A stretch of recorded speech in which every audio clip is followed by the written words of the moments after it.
Welcome to ENside Politics, the weekly podcast on a few things you need to know about San Antonio politics. I'm Greg Jefferson, Metro Editor of the San Antonio Express News. I'm joined by City Hall reporter Megan Rodriguez and our special guest, Laura Barberena, political consultant extraordinaire. Great to be here. You've been gone for what? My God, 8 months, 9 months? Yeah. No. We had you on every month until you took over Manny Pelaez's mayoral campaign. Mm-hmm. You were better off, in retrospect, having stayed. You should have stayed with the podcast. Right, I'm feeling a little politically attacked right now. I'm Yeah. I'm just going to ask for prayers and privacy now, Greg. I need prayers and privacy. You're trying to move on. I understand. I'm sorry. I thought I did. I was wondering, did I do that as good as Ken Paxton did it? You heard prayers and privacy. Oh, yeah, totally. Yes. We're going to be political junkies will get that funny reference. We're going to be talking about Kim Paxton in just a tiny little bit. Jumped the shark there. But first of all, let's talk about the person who actually was elected mayor. Yes, Gina Ortiz Jones. She's been in office 4 weeks now, and so it's just really unfair to say how's she doing. But let's start to answer the question. How's she doing? How's she doing? But we're going to start with it anyway. Let's start with it anyway. Well, because if not, what else are we going to say about her administration? No, well, and it's hard. First of all, they don't meet in the month of July. Right. So there's that. Yeah. Right. So I think she's had one council meeting? It was like swearing in and then one real meeting and then break. Not real break, they're doing work behind the scenes. But that said, I mean, she does. It's true. They've had one meeting that she presided over, but she's got a spate of really difficult problems, including a $31 million budget deficit. And she's got this problem of the consolidation of Army North and Army South commands at Fort Sam Houston. That has had a lot of local officials, both in local government and the business community, kind of freaked out. Yeah. This is a Defense Secretary's Pete Hegseth initiative that he announced via memo in late April. He wants those two commands consolidated with the Army Forces Command in Fort Bragg. And I think I think the concern locally is that the headquarters is going to go to Fort Bragg, which makes sense. It's a much larger command. And that's going to mean a loss at Fort Sam in terms of personnel and prestige. So she's got that on her plate. Well, and then the trickle-down effect from that, right? Because all of those civilian workers, all of those folks that work there, they go eat at restaurants during lunchtime. They send their clothes to the cleaners. They get their car washed. So that trickle-down effect is, it's going to have a huge impact on our economy. So, rightly so for her to travel to the Pentagon to take meetings on that. I think, you saw some people kind of immediately well, she just turned mayor, now she's running off to the Pentagon. But, I think that was a smart move on her part to show that she was not going to sit back and be reactive, but try to be a little bit proactive in ensuring that we are able to keep the command here. How about the mess? So she met with Daniel Driscoll, who's the Secretary of the Army. And out of that meeting, and she also met with Senators Ted Cruz and John Cornyn and several other Pentagon officials. Out of that, her message basically was, might not be so bad. The preliminary planning has Fort Sam losing 200 active duty soldiers. If they're consolidated and the headquarters is moved elsewhere, presumably to Fort Bragg, what did you think of that? I was kind of surprised. It seemed like it was a little controlling the message here.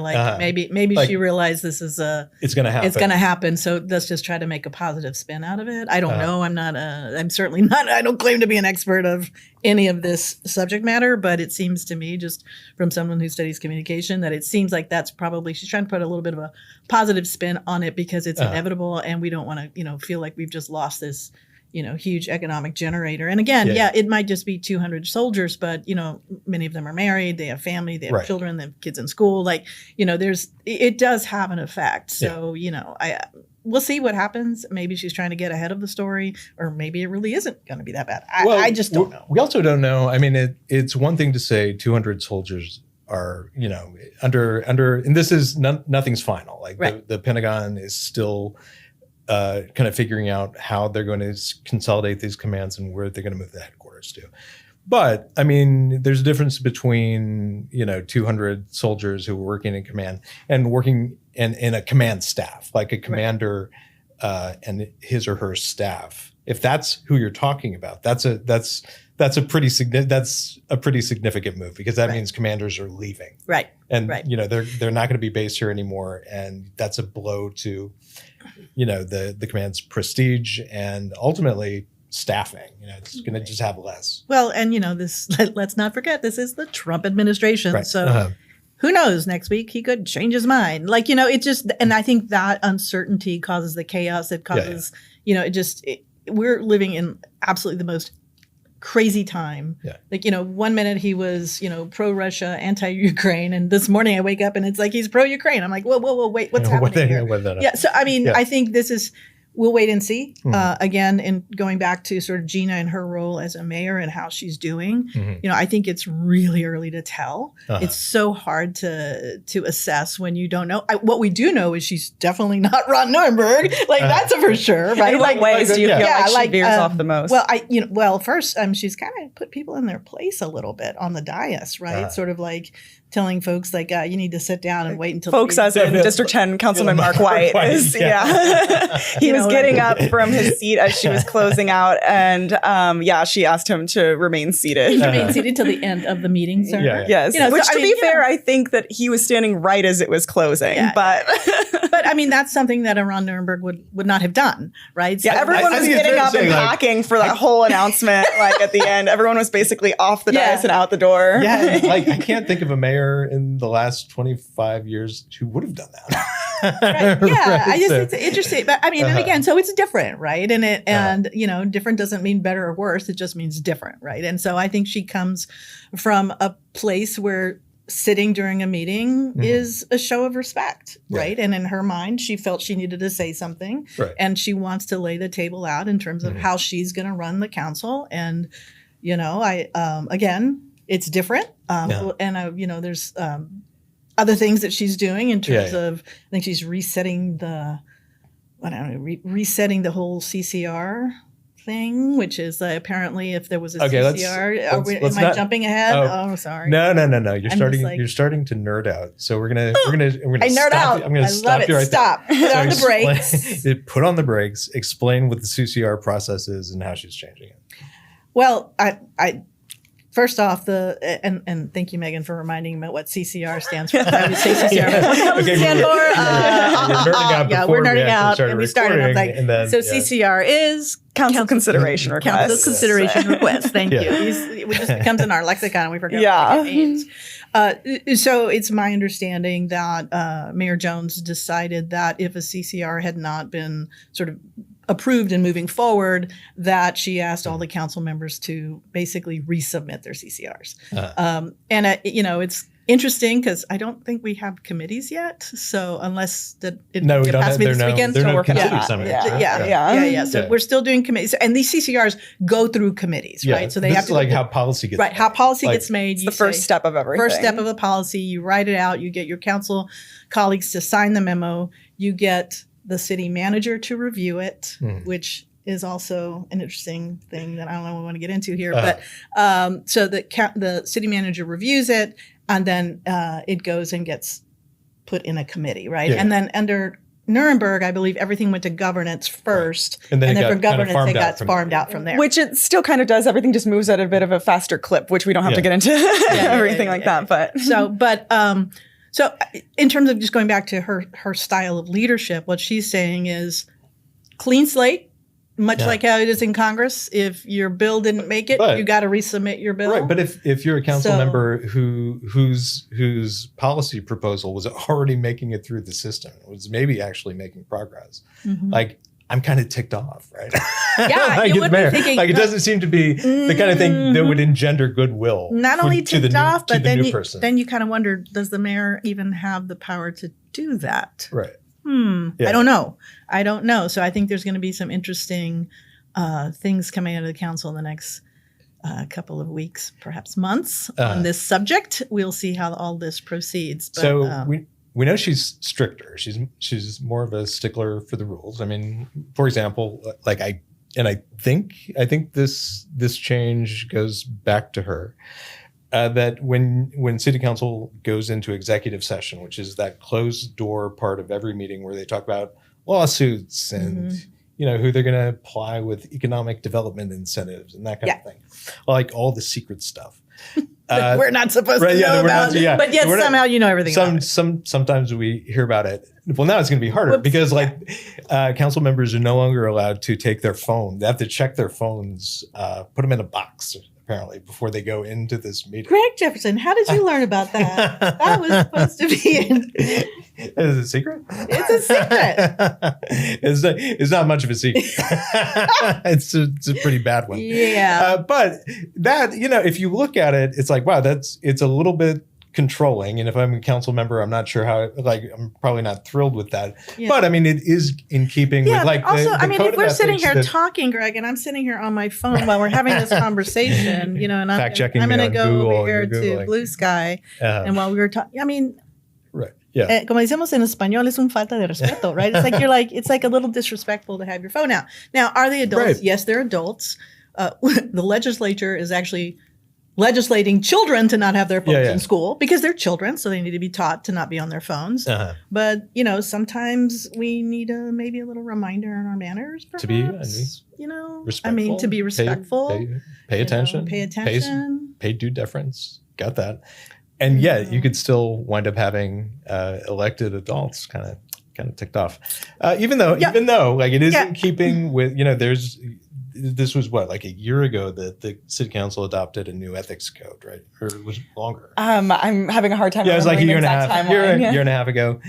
And it included don't spill secrets from executive session. So it would be kind of in keeping with that. I mean, you totally get the reason for it. But also too, in theory, you could record conversations. So there's a security aspect to this too. Yeah. I want to be careful. I'm not defending, but I'm also not poo-pooing it on it. But because I think there's both sides to this, right? I think there is some security issues. You don't want serious negotiations about lawsuits that can affect millions of dollars, to be recorded and released to people like Greg Jefferson who don't want that to happen. Yeah. Or because clearly you know about the phones. Or given to lobbyists, for example. Yeah. For example. which has happened in the past. Right.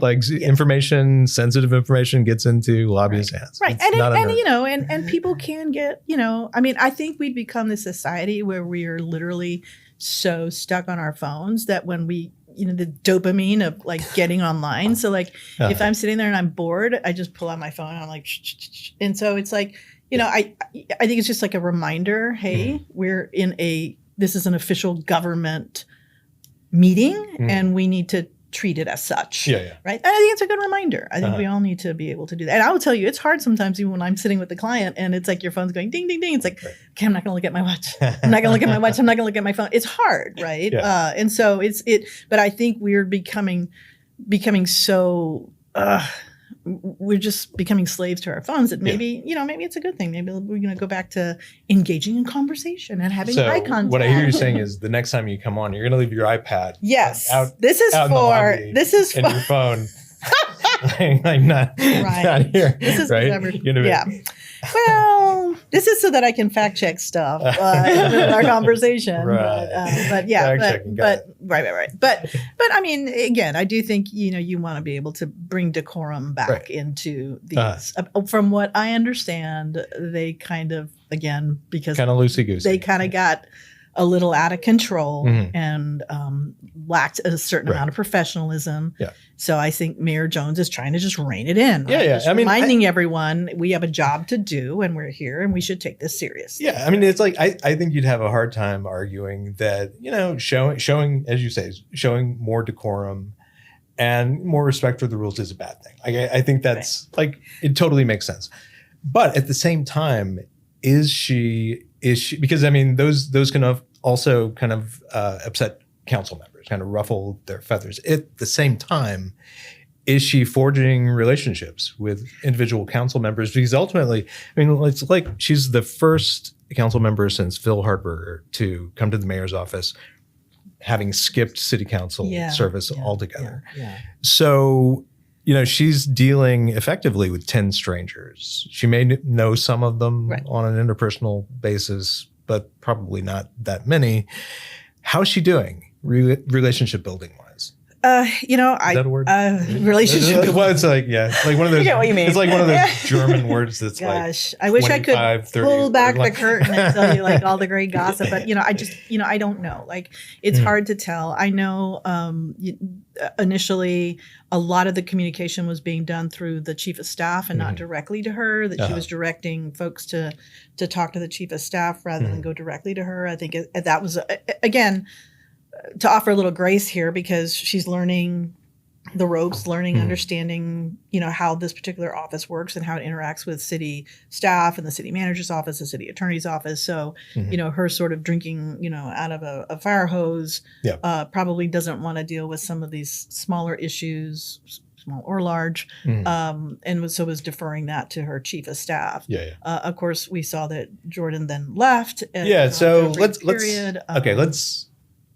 I want you to explain to us because, like, we strive for being relevant on Inside Politics. Like, why do we care? It's like, okay, who gives a damn? So Gina Ortiz Jones hired her campaign manager to be her chief of staff. And just for clarification, we understand prior to being campaign manager was the communications. That's right. Okay, so which seems like a weird move in itself. But I just want to be clear so you understand, like, sort of Jordan's journey, right? So it's not like she's always been this campaign manager. Right. She has a history of working on the comms side, not on the administrative side. So.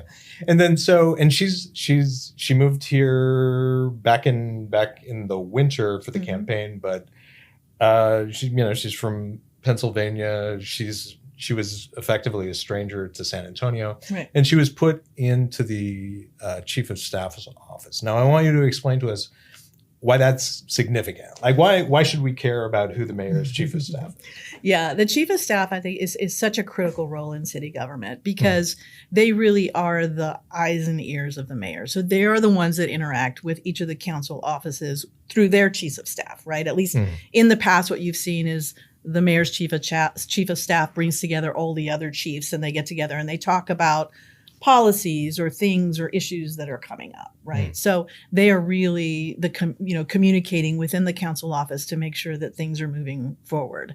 But then and then we kind of talked this a little bit off air too, is that in the case of a natural disaster or some kind of an emergency, the chief of staff is a very critical person because while the mayor is being the communicator, the chief of staff needs to make sure that the city is actually doing the functions of what a city needs to do during an emergency response. So you saw that during COVID where Nuremberg was there on television with Nelson Wolff, and at that time, Eva Liz Mesa Gonzalez was the chief of staff, and she was in the background making sure things were being done, that the emergency services were being delivered as they needed to be. So it is a critical role. And if you don't have that person, I mean, this is literally, to be a little dramatic, but it's true, lives are at stake here, right? These are emergencies. We have an emergency command center. Like, chiefs of staff continue to make sure that things are happening so that the mayor can work on sort of the bigger issues, not get caught in the minutia. And there's a lot that happens during an emergency. Yeah, and I was going to say the timing of all of this was kind of interesting because Jordan Abelson announces her resignation in the midst of the 4th of July flood weekend. Like, this news is breaking as everyone's kind of learning about the Kerr County floods and kind of reacting still to what's happening there. And then we hear that she's leaving and we don't really know who's replacing her until a couple of days later. And then the person who ends up actually coming up to replace her that was just recently announced was Janice Carroll. Yes, Janice Carroll. And she is she also has like ties with the Air Force and just like Gina Ortiz Jones. And so I guess kind of just having that shift around a time of kind of disaster, I guess if you can share your kind of thoughts. Yeah, well, I think like all of us, I immediately Googled her, right? Like, let me Google stalk her. Who is this woman? And I must say, I was like, wow. Like, I was super impressed. I mean, not only like a colonel, but just, her just having so much experience. Like, she clearly has been in these positions of leadership. So I'm excited to meet her. I've not met her yet.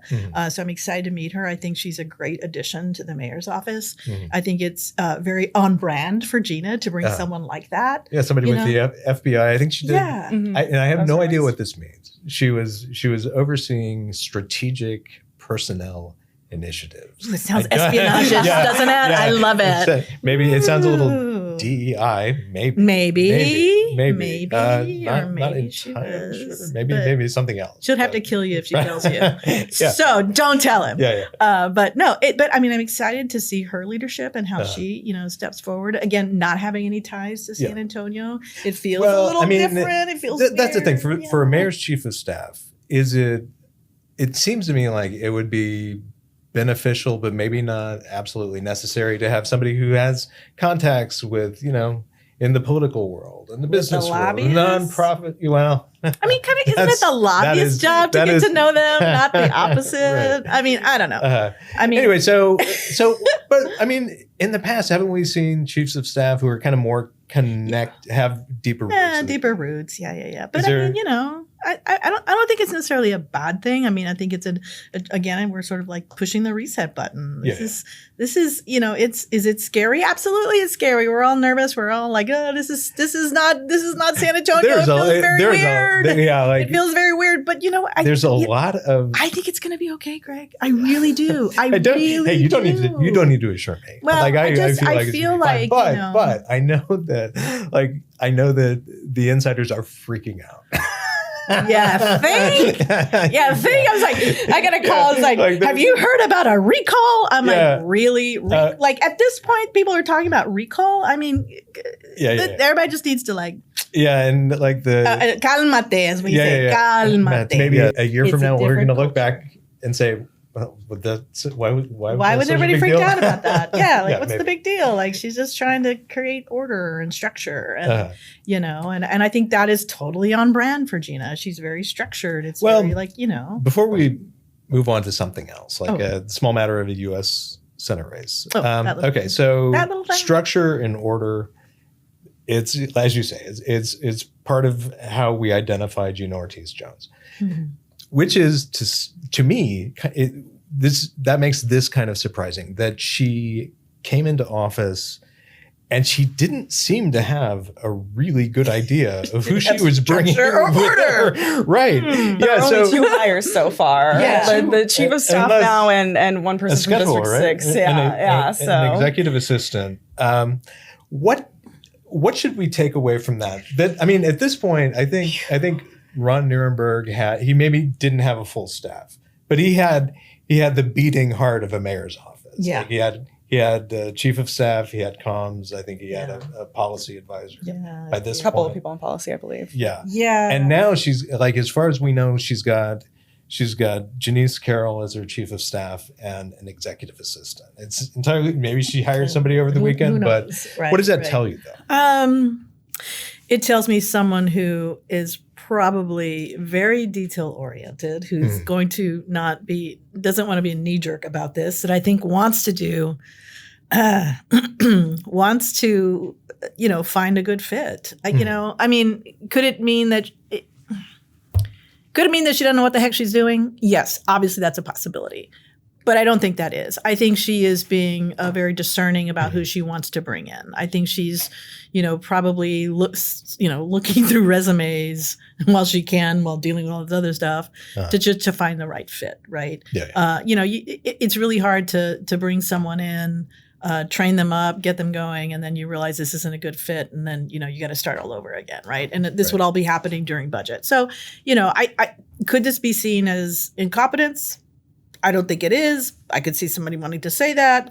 Or could it be seen as her doing her due diligence and ensuring that she's got someone who's super qualified and the right person? And I think her pick of chief of staff shows that, right? It shows that she's really doing her due diligence and really looking for someone that will be a good fit for her and her administration. Yeah. Is there not time to kind of start vetting people, though, during the campaign season, though? Because she went into the runoff ahead of the game. And so I think a lot of people kind of just thought that it was her office, essentially. I guess, is that not the time to get rolling on that? You know, some of us feel like it's a little bit of bad luck to start planning, you know, as we say, measuring the curtains before you've even been elected. So, you know, and I mean, yes, the polls were showing her winning, but I think, you know, she was 100% focused on the mission of winning that runoff. And so now she's pivoting and, you know, we've got to just, you know, be patient. Right. I know this is scary times for everyone, but I think it's just, you know, be patient. I think she's got an excellent chief of staff pick. I'm excited to see the work that's going to come out of that office.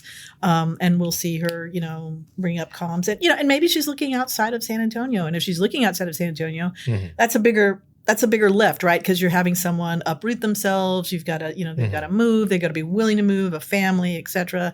So, you know, I don't know what's going on in the office. Yeah. Maybe she's got everybody picked and she's just kind of working out the logistics. It might be a good idea to have somebody on her office who, I don't know, understands how politics in San Antonio works. Where do I apply? Where do I apply? Maybe.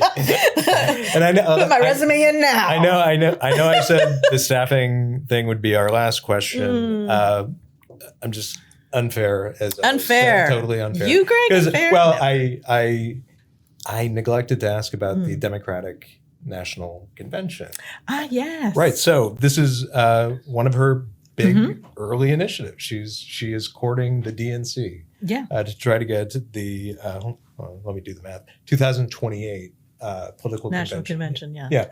Have you ever been to a convention? I've not. Actually. Okay. I've not. I have. Okay. It's amazing. It is. It's a big, I mean, San Antonio is like the perfect place for it because it's basically a big party. You know, it is a ginormous party. I got to go to the one in New York in 92. It was 92, I think. Oh my God, I'm aging myself.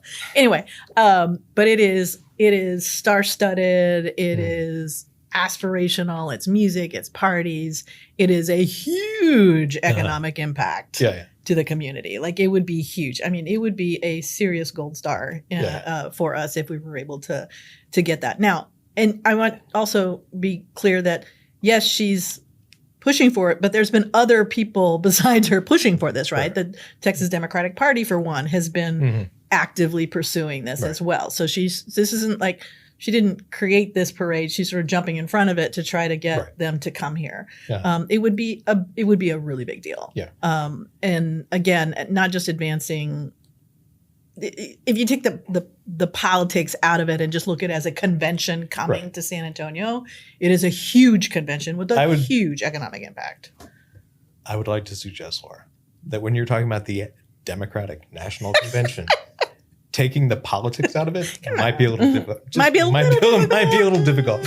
Which brings me to this question, which is, it's like, okay, so she just won what I think most people agree was probably the most partisan mayor's race in modern times. And she was definitely the Democratic nominee for this nonpartisan office. But she was more like not Greg Abbott. Right. If you want to call that Democratic, sure. But she was like, she was the antithesis of Greg Abbott. Totally. And she's now nonpartisan mayor of the 7th largest city in the country. Got to find some way of working with Greg Abbott. And does she? Does she not? Does she? Well, you tell me. You don't think so? Like you can. I don't see how you work like in nothing but opposition to Greg Abbott and have that bring good things for the city. But I mean, it seems like there's got to be some means. I mean, what are you going to do to Greg Abbott? Like seriously, like what are you going to do? I mean, kiss the ring. I don't know how you work with Greg Abbott. I mean, how do you work with this guy? He's forcing SAPD to provide perimeter support for ICE. Like, I don't know. I mean, why? So I'm sorry. Open and nonstop opposition to the governor. Yeah, I mean, why? I mean, what? There is literally nothing in his aside from THC, like he's, you know, I mean. That you'd want to support. Like in his. Yeah. I mean, what else is there? Nothing. I mean, nothing. Absolutely nothing. Right? And you're talking about the special session. The special session that's coming up, which, you know, this, and I want folks that aren't as geeky as me to understand that during a regular session of the Texas legislature, there's a moratorium on raising money. So people are not allowed to raise money during session. Guess what? During a special session, that's not the case. People can be raising money throughout the special session. Right. They have to report that they're getting it, but they can.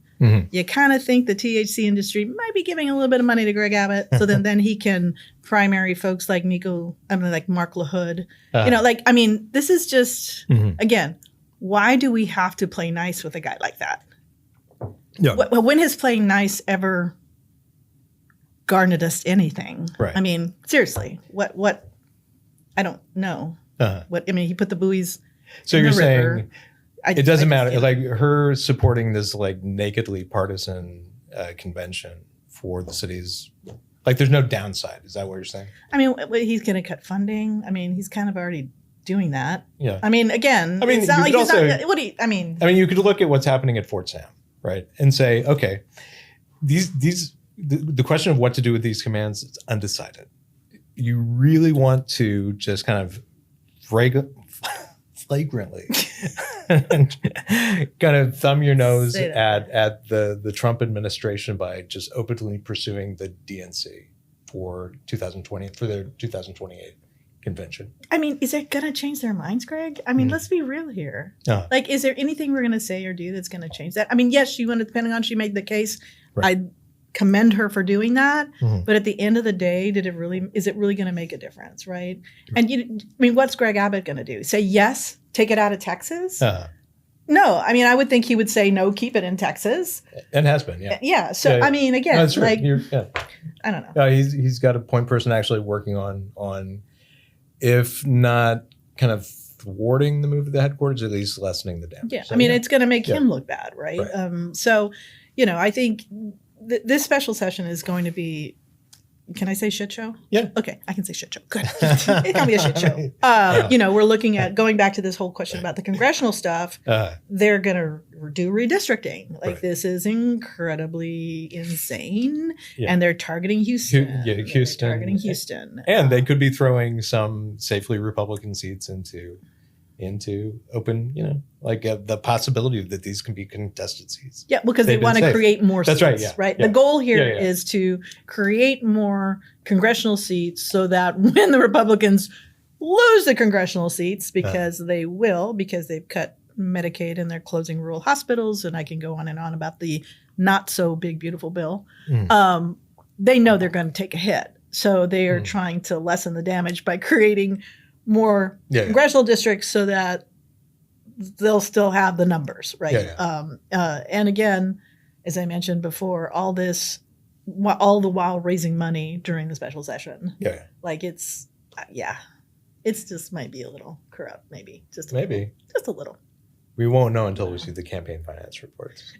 That's true. Don't be so cynical. Far be it from me to be cynical about the THC Speaking of industry, cynicism, THC industry giving a heck of a lot of money. When did you become not a fan of THC? I'm not. Did I say I'm not a fan? No, I'm not. I didn't say I'm not a fan. I just think it's incredibly interesting that on this one issue he's sort of a little bit. It's the issue that's pitted him against Dan. Well, but.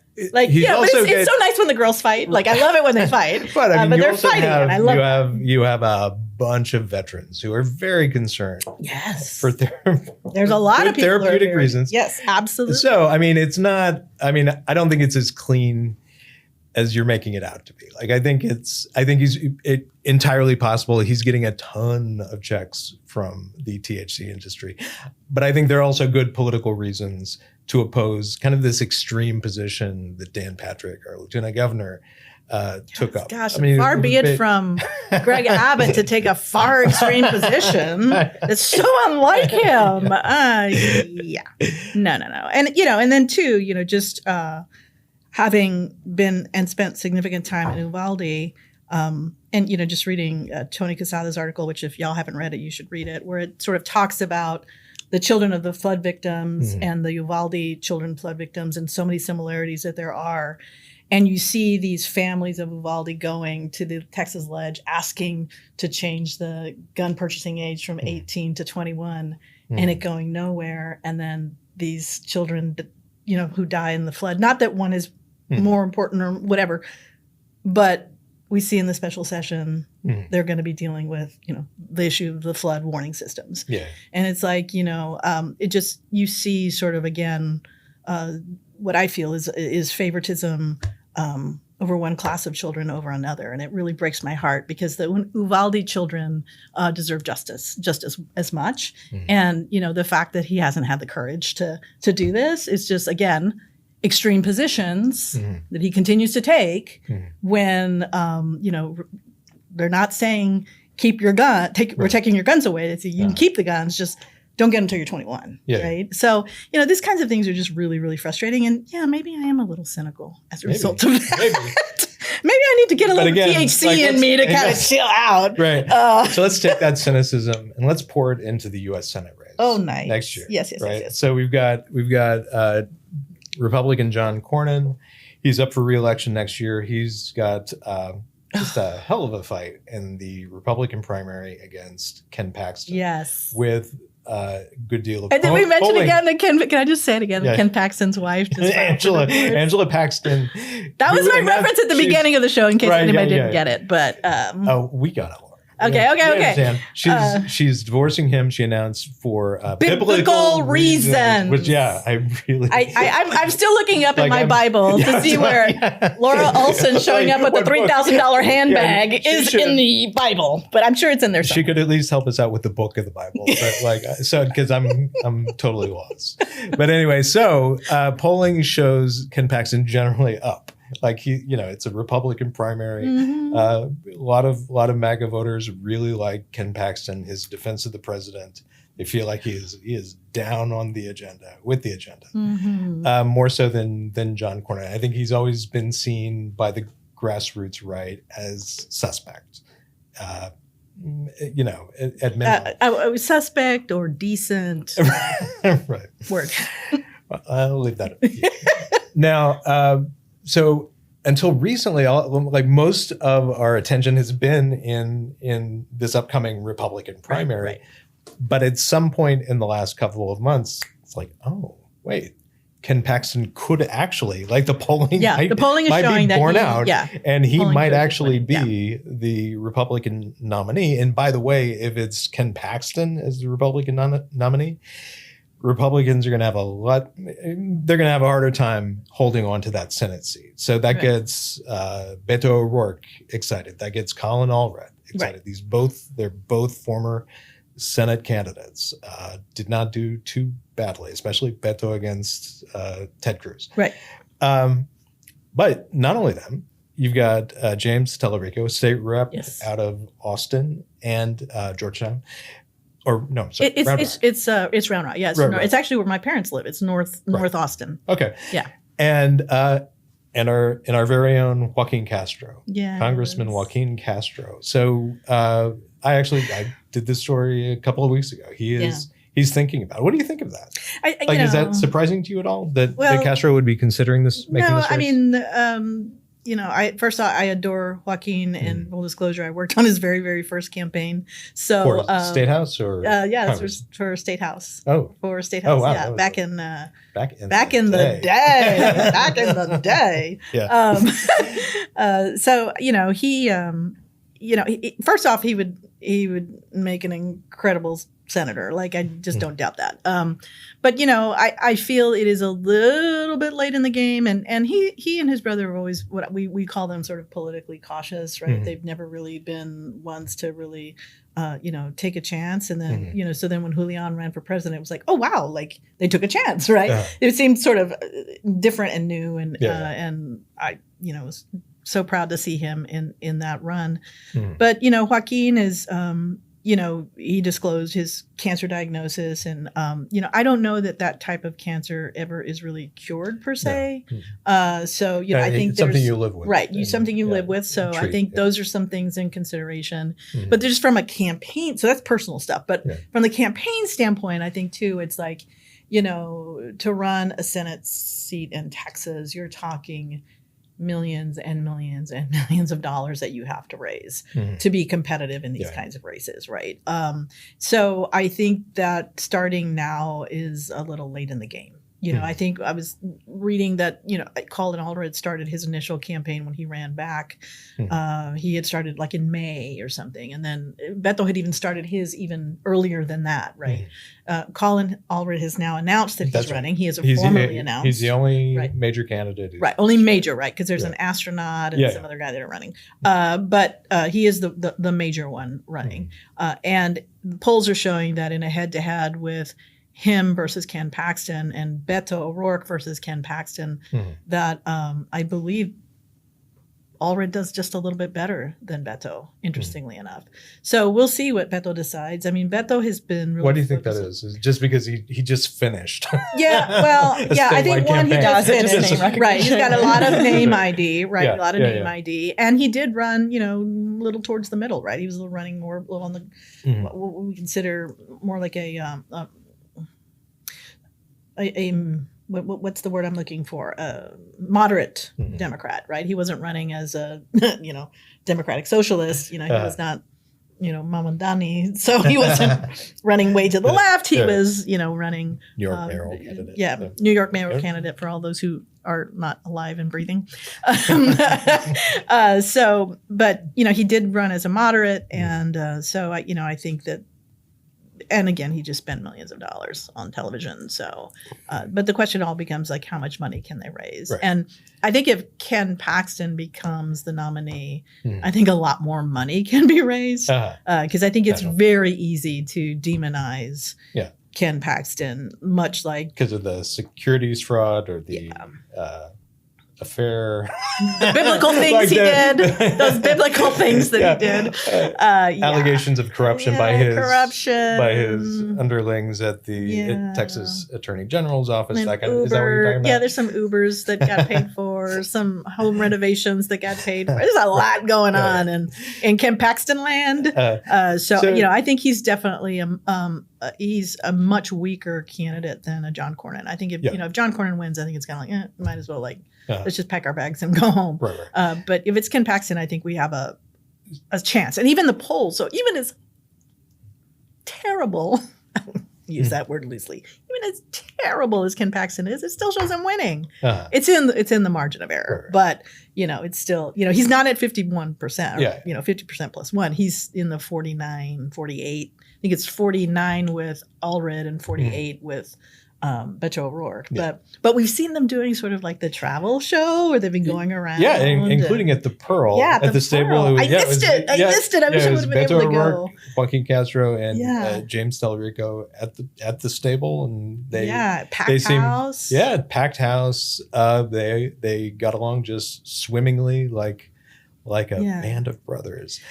And Castro has said he thinks that they can avoid becoming cannibals in a Democratic primary. Well, can they avoid this that kind comes to the whole, and I brought up Mamandani because this is about the Democratic Party reckoning, right? Because that New York race, it was the establishment versus talking about working families and the struggles of working families. And Zohan was really focused on that language. And that's obviously we're not New York. So I'm not confused here. But the question becomes how do we get non-democratic leaning people, working class people to come back to the Democratic Party, right? Do we do that through a Colin Allred moderate approach or do we do it through a, skateboarding and Whataburger, talk about working families and, these sort of working class issues that it seemed like that part of the electorate was kind of turning to Trump, right? So how do we talk to voters to make them understand that the Democratic Party is for, working class families? And I think that's going to be interesting. It's going to be fun to watch this sort of unfold and to see if they actually don't cannibalize each other, because a Senate seat doesn't come up that often. Right. This kind of chances don't happen. And it is obviously, being in the Senate is super, super powerful, right? Yeah. And can you imagine if we were able to pick up this seat as Texas? Like, we've had votes that were just narrowly won, huge votes that, Vice President Vance has had to come and be the tying vote. So, imagine if we were able to flip this. Okay, yes. I know everybody's out there going, man, she's stupid. We ain't going to flip it. But one can dream. One cannot be cynical. Right. And think maybe on look some, back on maybe on some a year planet from now, and you'll be a genius, or I'll be a genius, or a fool, or a fool who just keeps believing. So last question. Well, it's a two-part question. One is, okay, what do you think the odds are that Joaquin does get into the race? Ooh. And the second part of that is, I talked with for the story on his kind of thinking about this race, talked to a couple of political analysts, one of whom said it just seems like the age of the Castro brothers is over. Like that. Oh, wow. That was so 10 years ago. Ouch. Yeah. Is there anything to that? Like, is the Castro magic on the party, is it done? Yeah, I'm going to say no on that one. I mean, I think, you've seen Joaquin be vocal on a lot of issues lately. Like, yeah, I mean, he was put in a very powerful position during one of the impeachment trials for Trump. I don't see that. I mean, maybe, how about within the state of Texas? Because the state of Texas, wow, no, I mean. I come from a huge place of bias because I just finished working on Southwest Voter Registration Project, just gave Joaquin a Lifetime Achievement Award. And so we worked on the video for that. I might have asked the wrong person. I think you did, because, I think, and ironically enough, the kind of the joke was, we're giving him a Lifetime Achievement Award and he's so young and he still has, his whole life ahead of him to do all these great things. But, I don't think so. I mean, not to compare him to Henry C. Sneddles, but I'm going to compare him to Henry C. Sneddles. Has Henry C. Sneddles, has his luster ever gone away? I don't know. I think there's something about the Castros that, maybe it's because they were born on 16 de septiembre. I don't know what it is. They come from a family, their mother who is so ingrained in Chicano politics. And, I think they will forever be this, the dynamic duo twins. I don't know that they'll ever do that, that they'll ever sort of lose that luster, right? Especially amongst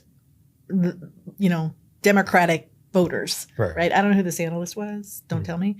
But I imagine that they're not they're, I don't know. I'm going to guess. University of Houston. Yeah. Okay. They're not from here. All right. Oh, you're taking, the Homer aspect. Oh, you're taking the Homer take. Got it. No, I do think, Joaquin and Julian are just, so they're both brilliant, and they have a huge political future ahead of them. I think the question is this the move that Joaquin wants to do? Because, running for Senate and winning is a huge life changer. Running for Senate and losing is also a life changer. And losing your congressional seat. Losing your congressional seat, right? Along the way. Yeah. Right. And so what does that mean for San Antonio? And then if he were to run, that opens up his seat. So now suddenly, all bets are off on not cannibalizing each other. I see a whole bunch of folks jumping in. Give me some names. Race. Who do you think? Who gets in? Well, we talked about this off air. So Trey Martinez Fisher, Jose Menendez. Someone might argue Gina Ortiz Jones, but I'm not going to say that out loud. Oh, I just did. I think there's plenty of folks who would be interested in running for Congress. I think there's folks at the county. Hey, there's this guy, you might have heard of him. I don't know, maybe you have. His name's Ron Nuremberg. Who knows? I don't know. It's funny because when people are saying, what's Ron's next move, right? What's he going to do?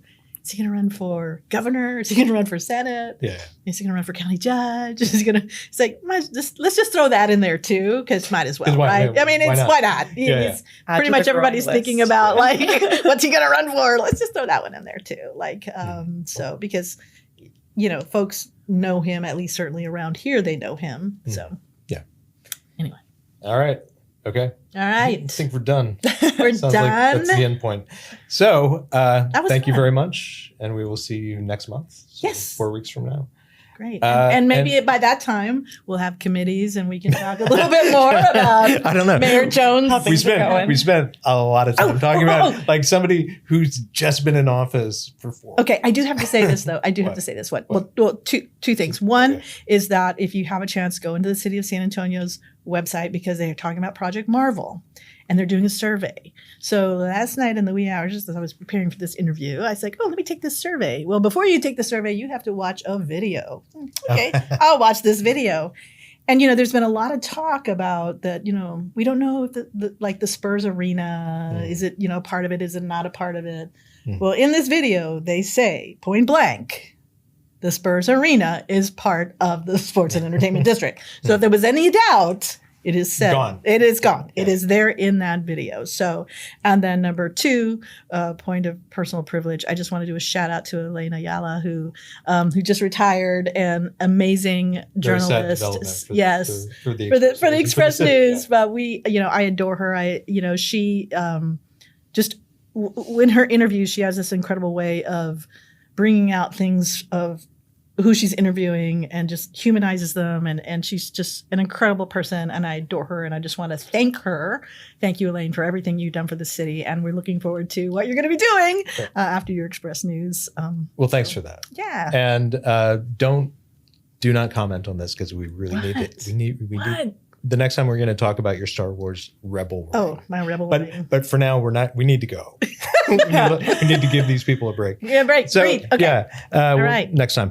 Cool. Thank you very much for joining us. If you have not signed up for the ENside Politics newsletter, please do so I can stop carping on about it. Just drop to show notes, click on the newsletter thing, and sign up. So we will see you next week. Thanks a lot.